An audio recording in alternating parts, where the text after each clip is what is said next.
सभी छोटे बड़े श्रोताओं को सुनीता भटनागर का प्यार भरा नमस्कार। ऑडियो स्टोरीज के हमारे चैनल कहानी जगत में आप सभी का स्वागत है। हिंदी कहानियों की श्रृंखला में आइए आज सुनते हैं कृष्ण चंद्र जी द्वारा रचित कहानी ताई इसरी। मैं ग्रांट मेडिकल कॉलेज कलकत्ता में डॉक्टरी का फाइनल कोर्स कर रहा था और अपने बड़े भाई की शादी पर चंद रोज के लिए लाहौर आ गया था। यहीं शाही मोहल्ले के करीब कूचा ठाकुरदास में हमारा जहां आबाई घर था, मेरी मुलाकात पहली बार ताई इसरी से हुई। ताई इसरी हमारी सगी ताई तो न थी, लेकिन ऐसी थी कि उन्हें देखकर हर एक का जी उन्हें ताई कहने के लिए बेकरार हो जाता था। मोहल्ले के बाहर जब उनका तांगा आके रुका और किसी ने कहा, लो ताई इसरी आ गई, तो बहुत से बूढ़े जवान मर्द और औरतें इन्हें लेने के लिए दौड़े। 2-3 ने सहारा देकर ताई इसरी को तांगे से नीचे उतारा, क्योंकि ताई इसरी फरबा अंदाज थी और चलने से या बातें करने से या महज किसी को देखने से ही उनकी सांस फूलने लगती थी। 2-3 रिश्तेदारों ने यकबारगी अपनी जेब से तांगे के किराए के पैसे निकाले, मगर ताई इसरी ने अपनी फूली हुई सांसों में हंसकर सबसे कह दिया कि वो तो पहले ही तांगे वाले को किराए के पैसे दे चुकी हैं। और जब वो यूं अपनी फूली सांसों के दरमियान बातें करती करती हंसी तो मुझे बहुत अच्छी मालूम हुई। 2-3 रिश्तेदारों का चेहरा उतर गया और उन्होंने पैसे जेब में डालते हुए कहा, ये तुमने क्या किया ताई, हमें इतनी सी खिदमत का मौका भी नहीं देती हो। इस पर ताई ने कोई जवाब नहीं दिया। उन्होंने अपने करीब खड़ी हुई एक नौजवान औरत से पंखी ले ली और उसे झलते हुए मुस्कुराती हुई आगे बढ़ गईं। ताई इसरी की उम्र 60 साल से कम ना होगी। उनके सिर के बाल खिचड़ी हो चुके थे और उनके भरे भरे गोल मटोल चेहरे पर बहुत अच्छे लगते थे। उनकी फूली फूली सांसों में मासूम बातें करना तो सबको अच्छा लगता ही था, लेकिन मुझे उनके चेहरे में उनकी आंखें बड़ी गैर मामूली नजर आईं। उन आंखों को देखकर मुझे हमेशा धरती का ख्याल आया है, मीलों दूर तक फैले हुए खेतों का ख्याल आया है। इसके साथ साथ ये भी ख्याल आया है कि इन आंखों के अंदर जो मोहब्बत है इसका कोई किनारा नहीं, जो मासूमियत है इसकी कोई अथाह नहीं, जो दर्द है इसका कोई दरमा नहीं। मैंने आज तक ऐसी आंखें किसी औरत के चेहरे पर नहीं देखी जो इस कदर वसी और बेकनार हो कि जिंदगी का बड़े से बड़ा और तल्ख से तल्ख तजुर्बा भी उनके लिए एक तिनके से ज्यादा हैसियत न रखे। ऐसी आंखें जो अपनी पिन्हाइयों में सब कुछ बहा ले जाएं। ऐसी अनोखी, माफ कर देने वाली, दरगुजर कर देने वाली आंखें मैंने आज तक नहीं देखी। ताई इसरी ने कासनी शाही का घाघरा पहन रखा था, जिस पर सुनहरी गोटे का लहरिया चमक रहा था। उनकी कमीज बसंती रेशम की थी, जिस पर जरी के फूल कढ़े हुए थे। सर पर दोहरे मलमल का किरमिजी दुपट्टा था। हाथों में सोने के गोखरू थे। जब वो घर के दालान में दाखिल हुई तो चारों तरफ शोर मच गया। बहुएं और खालाएं और नंदें और भावजें, मौसियां और चाचियां सब ताई इसरी के पांव छूने को दौड़ी। एक औरत ने जल्दी से एक रंगीन पीढ़ी खींचकर ताई इसरी के लिए रख दी और ताई इसरी हंसते हुए उस पर बैठ गईं और बारी बारी सबको गले लगाकर सबके सिर पर हाथ फेर कर सबको दुआ देने लगी। और उनके करीब हीरो मेहरी की बेटी सूत्री खुशी से अपनी बाँछें खिलाए जोर जोर से पंखा झल रही थी। ताई इसरी घर से रंगीन खपची की एक टोकरी लेकर आई थी, जो उनके कदमों में उनकी पीढ़ी के पास ही पड़ी हुई थी। वो बारी बारी से सबको दुआएं देती जाती और खपची वाली टोकरी खोलकर उसमें से एक चवन्नी निकाल कर देती जाती। कोई 100 चवन्नियां उन्होंने अगले 20 मिनट में बांट दी होंगी। जब सब औरतें और मर्द, लड़के और बच्चे वाले उनके पांव छू कर अपनी अपनी चवन्नी ले चुके तो उन्होंने अपनी ठोड़ी ऊंची करके पंखा झलने वाली लड़की की तरफ देखा और उससे पूछा, तू कौन है? मैं सूत्री हूँ, बच्ची ने शर्माते हुए जवाब दिया। आय हाय, तू जयकिशन की लड़की है, मैं तो भूल ही गई थी तुझे। आजा, गले से लग जा। ताई इसरी ने उसको गले से लगा लिया, बल्कि उसका मुंह भी चूम लिया। और जब उन्होंने उसे अपनी खपची वाली टोकरी से निकाल कर चवन्नी दी तो घर की सारी औरतें कहकहा मारकर हंस पड़ी और मौसी करतारो अपनी नीलम की अंगूठी वाली उंगली नचाकर बोली, ताई ये तो जयकिशन की बेटी सूत्री नहीं है, ये तो हीरो मेहरी की बेटी है। हाय, मैं मर गई। ताई इसरी एकदम घबरा कर बोली। उनकी सांस फूल गई। हाय, अब तो मुझे नहाना पड़ेगा, मैंने उसका मुंह भी चूम लिया है, अब क्या करूं? ताई इसरी ने अपनी बड़ी बड़ी हैरान निगाहों से मोहरी की बेटी सूत्री की तरफ देखा, जो अब इस तरह दुत्कारे जाने पर सिसकने लगी थी। यकायक ताई को उस पर रहम आ गया। उन्होंने फिर उसे बाहें से पकड़कर चिमटा लिया। ना ना, तू क्यों रोती है? तू तो अनजान है, तू तो देवी है, तू तो कुंवारी है, तेरे मन में तो परमेश्वर बसते हैं, तू क्यों रोती है? मुझे तो अपने धर्म के कारण नहाना ही पड़ेगा, पर तू क्यों रोती है? एक चवन्नी और ले। ताई इसरी से दूसरी चवन्नी पाकर महरी की बेटी सूत्री अपने आंसू पोंछकर मुस्कुराने लगी। ताई इसरी ने एक बाजू उठाकर पूरे दालान में गुजरती हुई हीरो महरी को देखकर बुलंद आवाज में कहा, नी हीरो, मेरे स्नान के लिए पानी रख दे, तुझे भी एक चवन्नी दूंगी। इस पर सारी महफिल लोटपोट हो गई।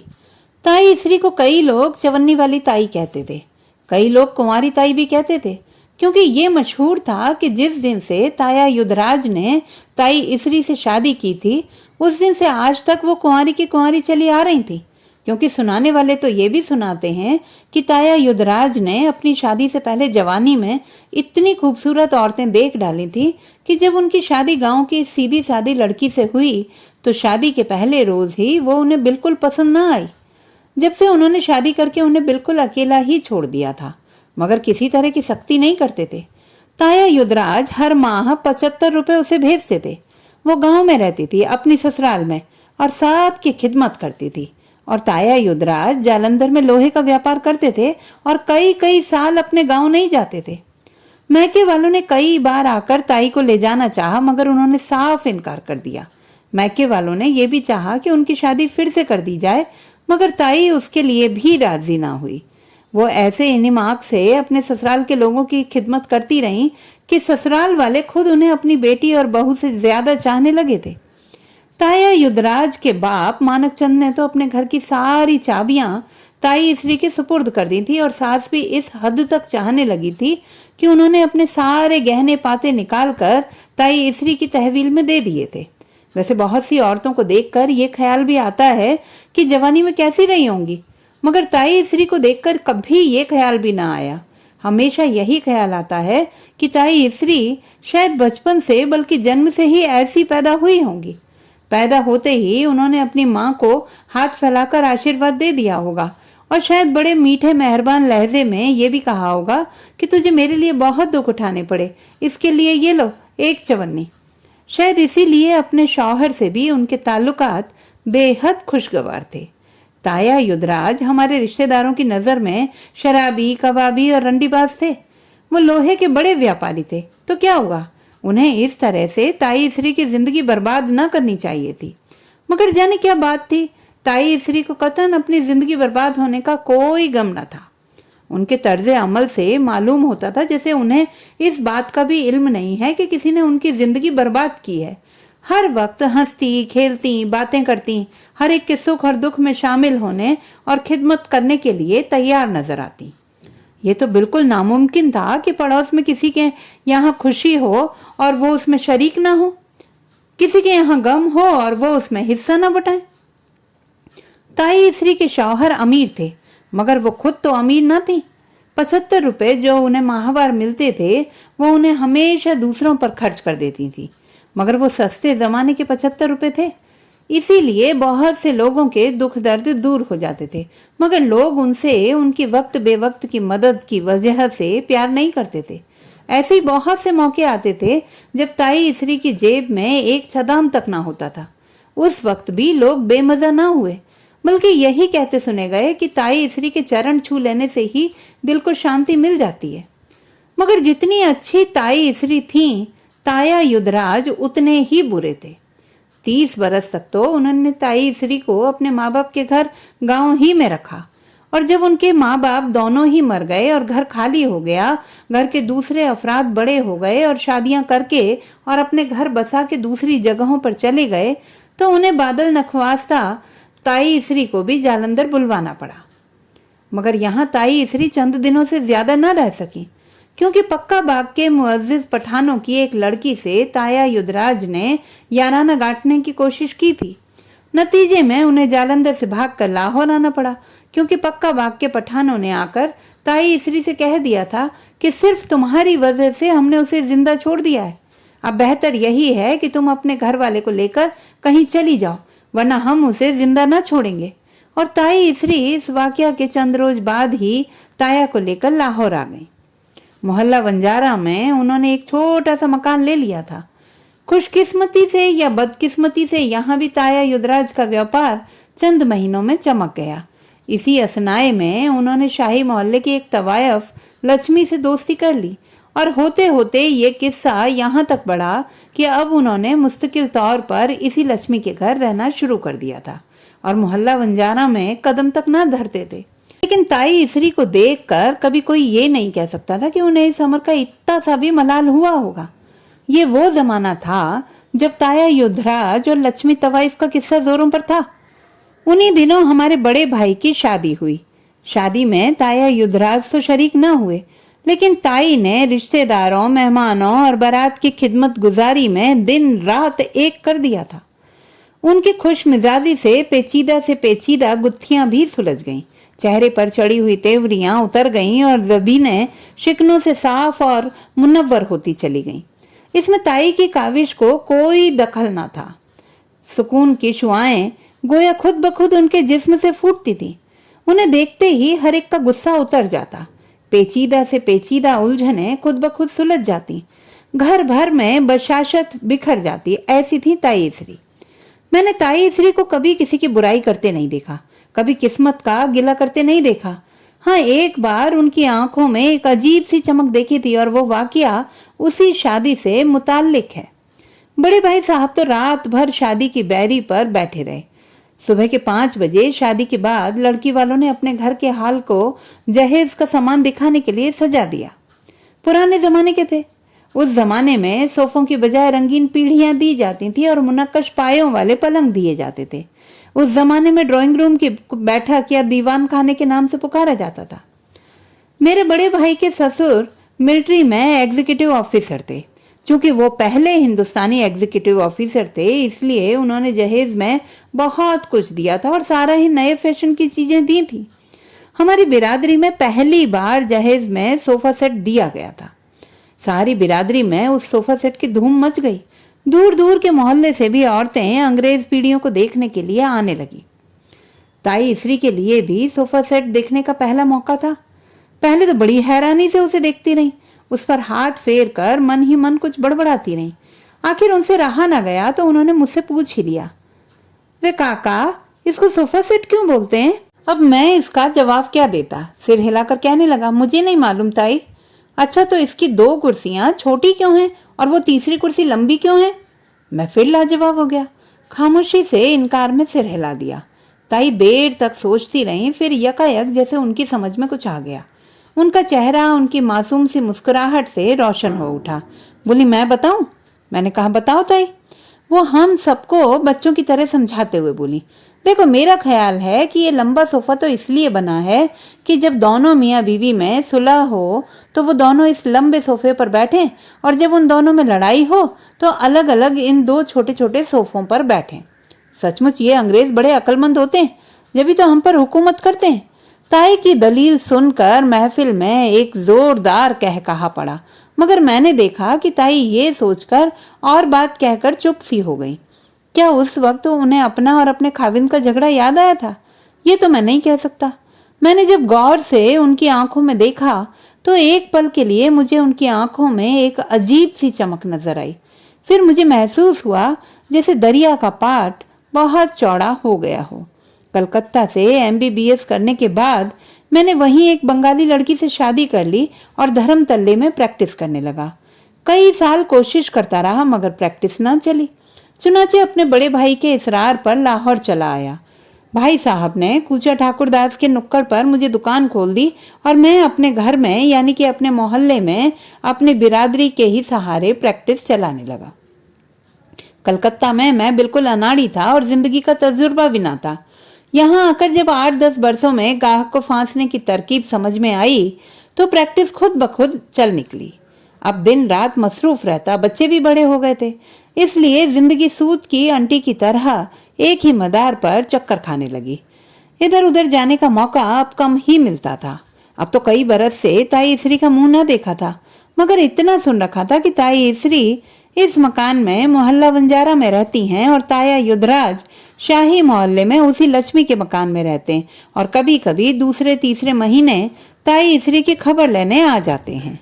एक रोज मैं सुबह के वक्त मरीजों की भीड़ में बैठा नुस्खे तजवीज कर रहा था कि मोहल्ला बंजारा के एक आदमी ने आकर कहा, जल्दी चलिए डॉक्टर साहब, ताई इसरी मर रही हैं। मैं उसी वक्त सब काम छोड़ छाड़ कर उस आदमी के साथ हो लिया। मोहल्ला बंजारा के बिल्कुल उस आखिरी सिरे पर ताई इसरी का मकान था। पहली मंजिल की सीढ़ियां चढ़कर जब मैं आहनी सलाखों वाले मौके से गुजरकर उनके नीम तारीख कमरे में दाखिल हुआ तो वो बड़े बड़े तकियों का सहारा लिए पलंग से लगी बैठी थी। उनकी सांस जोर जोर से चल रही थी और उन्होंने बड़े जोर से अपने दाएं हाथ से बाएं तरफ गोवा अपने दिल को पकड़ रखा था। मुझे देखकर ही वो फूले फूले सांसों में मुस्कुराने लगी और बोली, तू आ गया पुत्र, अब मैं बच जाऊंगी। क्या तकलीफ हो गई है ताई? होता क्या, मौत का बुलावा आ गया था। 2 दिन मुझे सख्त कस रही, फिर एकाएक जिस्म ठंडा होने लगा। बयान करते करते ताई की आंखों की पुतलियां फैलने लगी।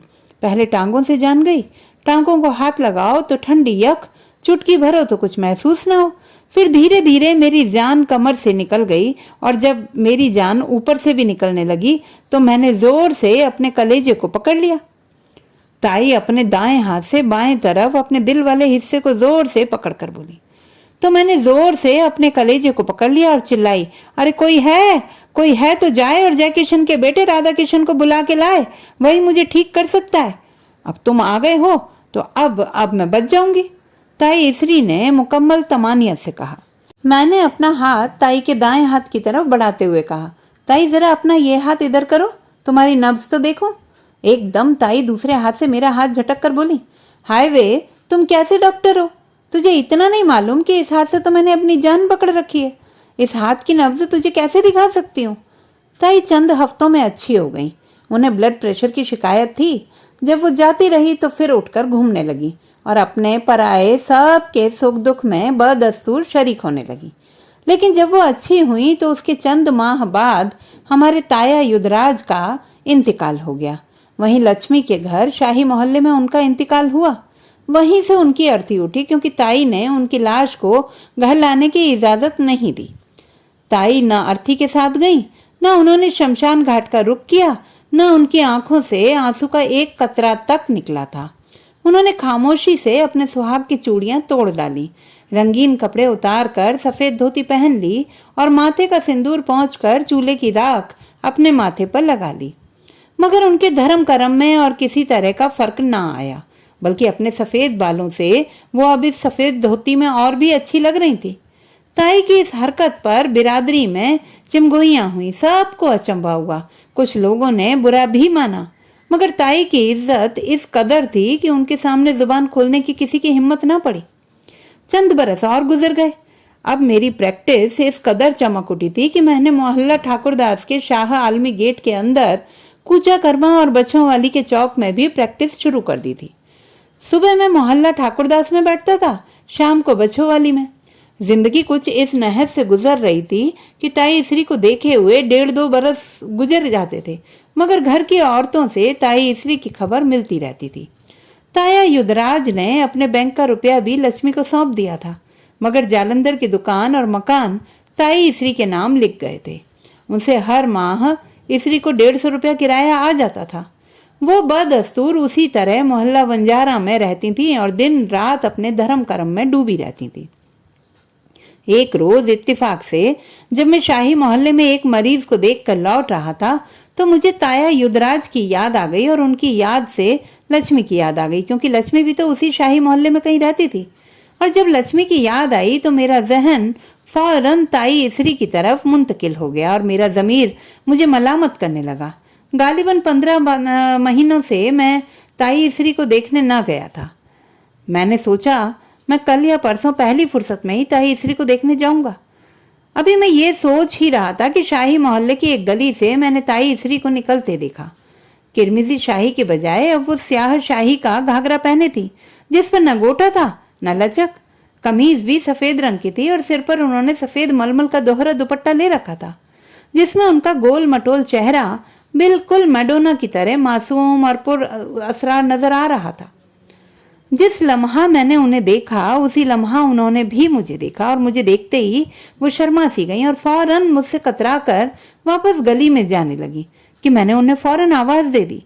मेरी आवाज में एक ऐसी हैरत थी जो एक चीख से मुशाबे थी। ये ताई इसरी यहाँ तवाइफों के मोहल्ले में क्या कर रही थी? ताई इसरी, मैंने चिल्ला कर कहा। ताई इसरी, मैंने फिर आवाज दी। मेरी आवाज सुनकर वो पलट आई। सामने आकर एक गुनहगार मुजरिम की तरह खड़ी हो गई। उनकी निगाहें ऊपर ना उठती थी। ताई इसरी, तुम यहाँ क्या करने आई हो? मैंने कुछ हैरत से कुछ गुस्से से उनसे कहा। वो उसी तरह सर नीचा किए आहिस्ता आहिस्ता झिझकते झिझकते बोली, वे पुत्र क्या बताऊं, वो मैंने सुना था कि लक्ष्मी बीमार है, बहुत सख्त बीमार है। मैंने सोचा उसे देख आऊं। तुम यहाँ लक्ष्मी को देखने आई थी?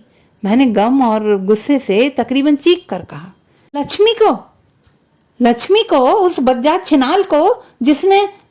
ताई इसरी ने आहिस्ता से अपना हाथ ऊपर उठाया और मैं कहते कहते रुक गया। ना काका, उसको कुछ ना कहो, कुछ ना कहो। ताई इसरी ने अपनी डबडबाती हुई आंखें ऊपर उठाई और एक ठंडी सांस लेकर बोली, मरने वाले की यही एक निशानी रह गई थी, आज वो भी चल बसी।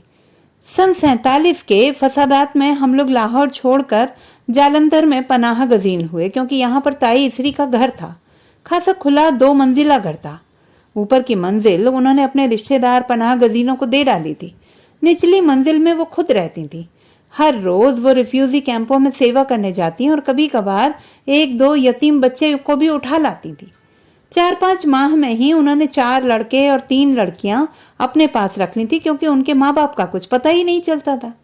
पिछवाड़े के आंगन और सामने दालान में उन्होंने मुख्तलिफ पनाह गजीनों को सोने और खाना पकाने की इजाजत दे दी थी। होते होते एक अच्छा खासा घर सराय में तब्दील हो गया, मगर मैंने ताई इसरी के माथे पर कभी एक शिकन नहीं देखी। वो अपने घर में भी बाहर से इस तरह आती थी जैसे वो घर उनका ना हो, उन पनाह गजीनों का हो जिन्हें उन्होंने अपने घर में रहने की खुद इजाजत दी थी। औरतों में शख्सी जायदाद की हिस्स बहुत तेज होती है, मगर मैंने औरतों में क्या मर्दों में भी ऐसा कोई मर्द मुश्किल से ही देखा होगा जिसे ताई इसरी की तरह शख्सी जायदाद का इस कदर कम एहसास हो। कुदरत ने उनके दिमाग में शायद ये खाना ही खाली रखा था। उनके पास जो कुछ था दूसरों के लिए वक्फ था। जालंधर आकर वो सिर्फ एक वक्त खाना खाने लगी थी। मैं उनकी इन हरकतों से बेहद चिढ़ता था, क्योंकि मैंने अपनी कीमती प्रैक्टिस लाहौर में खो दी थी। मेरी मॉडल टाउन वाली कोठी भी वहीं रह गई थी और अब मेरे पास सर छुपाने को कहीं जगह न थी। मेरे पास न ढंग के कपड़े थे, न रुपया पैसा, न खाना पीना तक हो सकता था। जो मिला खा लिया, जब मिला खा लिया, न मिला तो भूखे रह गए। उन्हीं दिनों मुझे खूनी बवासीर नाहक हो गई थी। दवाएं तो मैंने किसी तरह इस्तेमाल की, क्योंकि मैं खुद डॉक्टर था, लेकिन इस बेअसर ओसमानी में इलाज के साथ परहेज जरूरी है, वो कहाँ से होता। नतीजा हुआ कि मैं दिन ब दिन कमजोर होता चला गया। कुछ रोज तक तो मैंने ताई से अपनी हालत को छुपाए रखा, मगर एक दिन उन्हें पता चल ही गया। फौरन घबराई घबराई मेरे पास पहुंची और मुझसे कहने लगी, काका, मैं तुमसे कहती हूँ ये खूनी बवासीर है, ये डॉक्टरी इलाज से ठीक ना होगी। तुम ऐसा करो, किराया मुझसे लो और सीधे गुजरांवाला चले जाओ। वहां मोहल्ला सुनियारा में चाचा करीम बख्श जर्राह रहता है।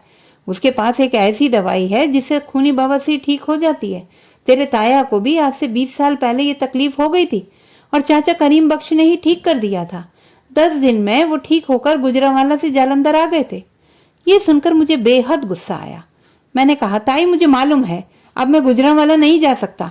क्यों नहीं जा सकता? टिकट के पैसे मैं देती हूँ।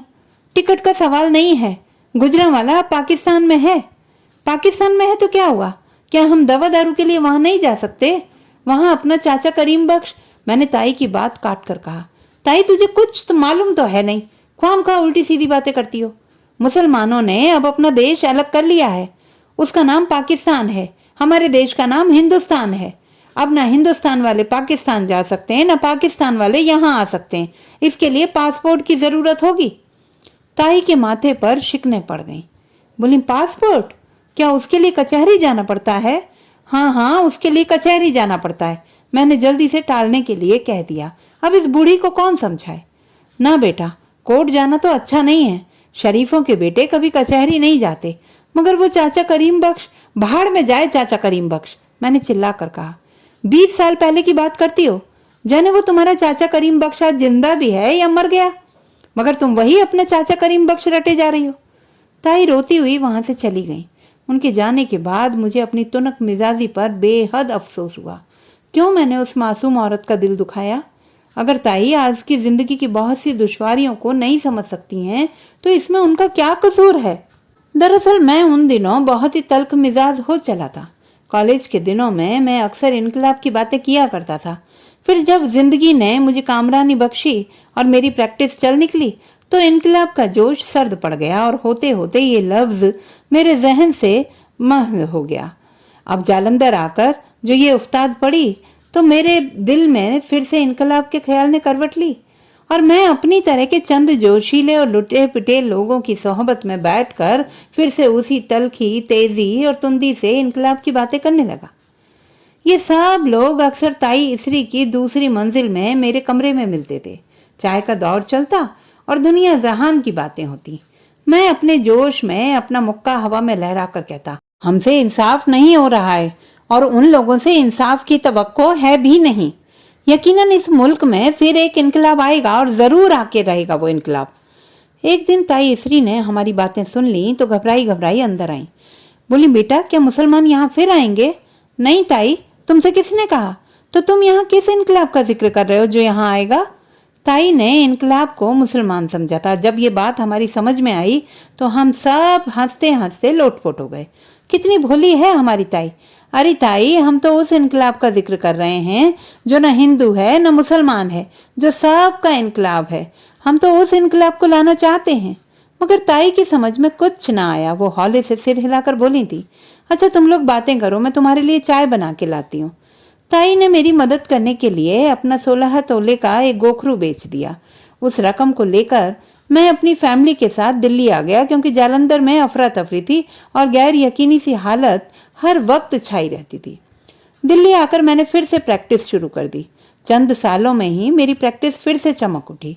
मैं करोल बाग में प्रैक्टिस करता था और करोल बाग लाहौर के बहुत से रिफ्यूजियों से भरा पड़ा था जो मुझे जानते थे। हौले हौले मैंने अपना अड्डा ठीक से जमा लिया। प्रैक्टिस चमक उठी। 10 साल में मैंने करोल बाग में अपनी कोठी खड़ी कर ली। अब करोल बाग के सरकर्दह अफराद में मेरा शुमार होता था। अब मैं इनकलाब की बातें भूल भाल गया। मेरी खूनी बवासीर भी ठीक हो गई और तलखी के बजाय मिजाज में शगुफ्तगी ऊद कर आई, जो एक डॉक्टर के मिजाज के लिए अजहद जरूरी है। 13 साल के बाद गुज़श्ता मार्च में मुझे एक अजीज की शादी में जालंधर जाना पड़ा। इस 13 साल के अरसे में मैं ताई इसरी को लगभग भूल भाल ही गया था। रिश्तेदार तो उस वक्त याद आते हैं जब मरीज ना हो, लेकिन जालंधर पहुंचते ही मुझे ताई इसरी की याद आई। उनके एहसानात याद आए। वो सोने का गोखरू याद आया जिसे बेचकर मेरी प्रैक्टिस चलाने की रकम बहम पहुंचाई गई थी, और वो रकम मैंने आज तक ताई इसरी को अदा नहीं की थी। जालंधर स्टेशन पर उतरते ही मैं सीधा ताई इसरी के घर चला गया। शाम का छुटपुटा था। हवा ईंधन के धुएं, तेल की बू और घर वापस आते बच्चों की आवाजों से मामूर थी। जब मैं ताई इसरी के मकान की निचली मंजिल में दाखिल हुआ, घर में उस वक्त ताई के सिवा और कोई नहीं था। वो अपने घर में भगवान की मूर्ति के सामने घी का दिया जलाए, फूल चढ़ाकर, हाथ जोड़कर वापस घूम रही थी, जबकि उन्होंने मेरी आहट पाकर पूछा, कौन है? मैं हूं, मैंने कमरे में कदम आगे बढ़ाकर मुस्कुराते हुए कहा। ताई 2 कदम आगे बढ़ी मगर मुझे पहचान न सकी। 13 बरस का अरसा भी एक अरसा होता है। इस अरसे में वो बेहद नहीफ व नजार हो गई थी। उनका चेहरा भी दुबला हो गया था और वो हौले हौले कदम उठाती थी। मैं राधा किशन हूँ। जय किशन दा काका। ताई की आवाज भर्रा गई। मुमकिन था वो जल्दी से आगे बढ़ने की कोशिश में गिर पड़ती, मगर मैंने उन्हें जल्दी से थाम लिया और वो मेरे बाजू से लगकर रोने लगी। उन्होंने मेरी बलाएं ली, मेरा मुंह चूमा, मेरे सिर पर हाथ फेरा और बोली, इतने दिन कहाँ रहे बेटा? अपनी ताई को भी भूल गए? इंतहाई शर्मिंदगी से मेरा सर झुक गया। मैंने कुछ कहना चाहा मगर कुछ कह न सका। ताई ने मेरी परेशानी को फौरन भांप लिया। जल्दी से फूले फूले सांसों में उखड़े उखड़े लहजे में बोली, सरोज राजी खुशी है ना? हाँ ताई। और बड़ा काका डॉक्टरी में पढ़ता है और निकाह? कॉलेज में पढ़ता है। और शानू और बिट्टू, वो दोनों भी कॉलेज में पढ़ती हैं। कमला की शादी मैंने कर दी है। मैंने भी सावित्री की शादी कर दी है। पूरन अब रुड़की में पढ़ता है। निम्मी और बन्नी के माँ बाप मिल गए थे, वो आकर उनको 6 साल के बाद ले गए थे। कभी कभी उनकी चिट्ठी पत्री आ जाती है। मेरे पास अब सिर्फ गोपी रह गया है। अगले साल वो भी रेलवे वर्कशॉप में काम सीखने के लिए चला जाएगा। ये ताई के उन यतीम बच्चों की दास्तान थी जो उन्होंने फसाद में लेकर पाले थे। मैंने नाखून से अपनी ठोड़ी खुजाते खुजाते कहा, ताई वो तेरा कर्जा मुझ पर बाकी है। कैसे बताऊं कितना शर्मिंदा हूं। अब तक ना भेज सका, अब दिल्ली जाते ही भेज दूंगा। कैसा कर्जा बेटा?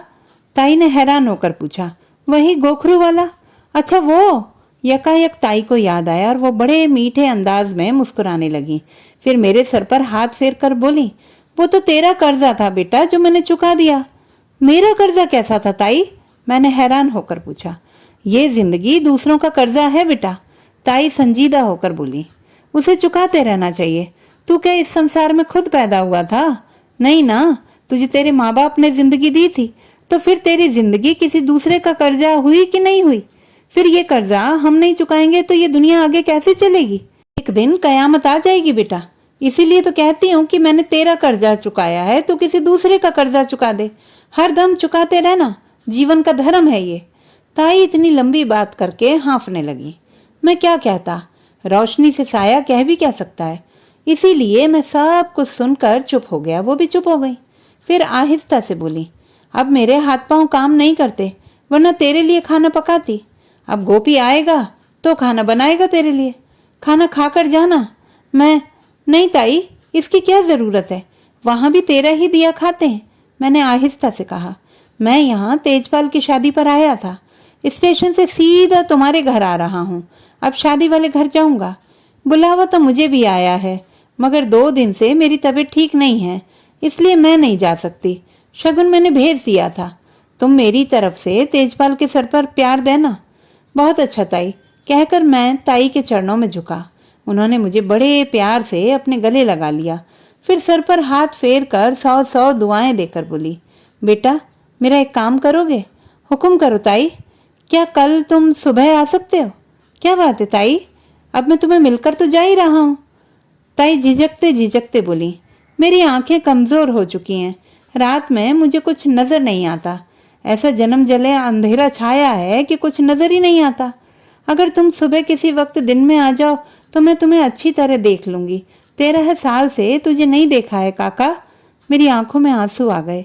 मैंने गुलूगी लहजे में कहा, आ जाऊंगा ताई, जरूर आऊंगा। दूसरे दिन बारात के लोग आने वाले थे। सुबह ही हम लोगों को पेशवाई के लिए स्टेशन पर जाना था। वहां से लौटते वक्त मुझे याद आया, मैं उन लोगों से माजरत करके ताई स्त्री के घर की तरफ हो लिया। गली के मोड़ पर मुझे 2-2 4-4 की टोलियों में लोग सिर झुकाए मिले, मगर मैं जल्दी जल्दी से कदम बढ़ाता हुआ आगे चला गया।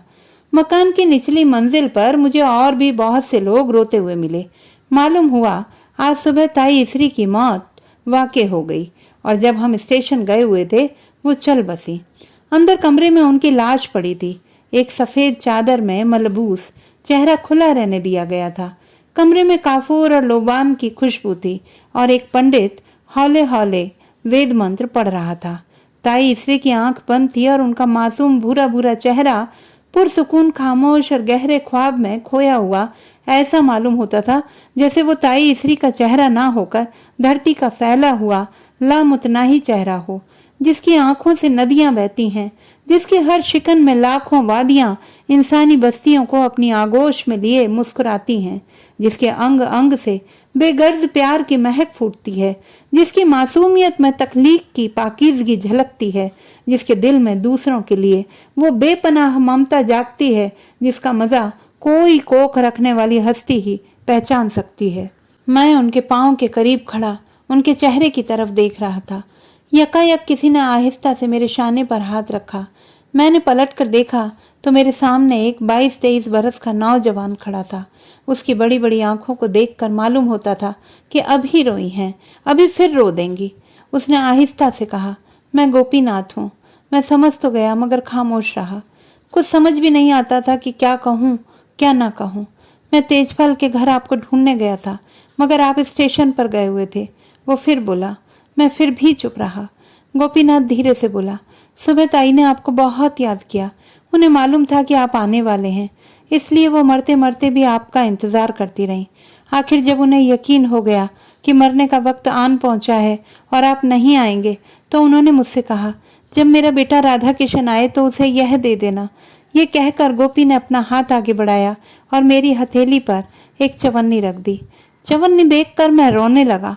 मुझे नहीं मालूम आज ताई श्री कहाँ है, लेकिन अगर वो स्वर्ग में है तो उस वक्त भी यकीनन एक रंगीन पीढ़ी पर बैठी अपनी पुच्छी सामने खोलकर बड़े इत्मीनान से देवताओं के सिर पर हाथ फेरते हुए उन्हें चवन्नियां ही बांट रही होंगी। तो दोस्तों, ये थी हमारी आज की कहानी। आपको कैसी लगी कमेंट बॉक्स में लिखना ना भूलें। चैनल को सब्सक्राइब करें, लाइक करें और मित्रों के साथ शेयर करें।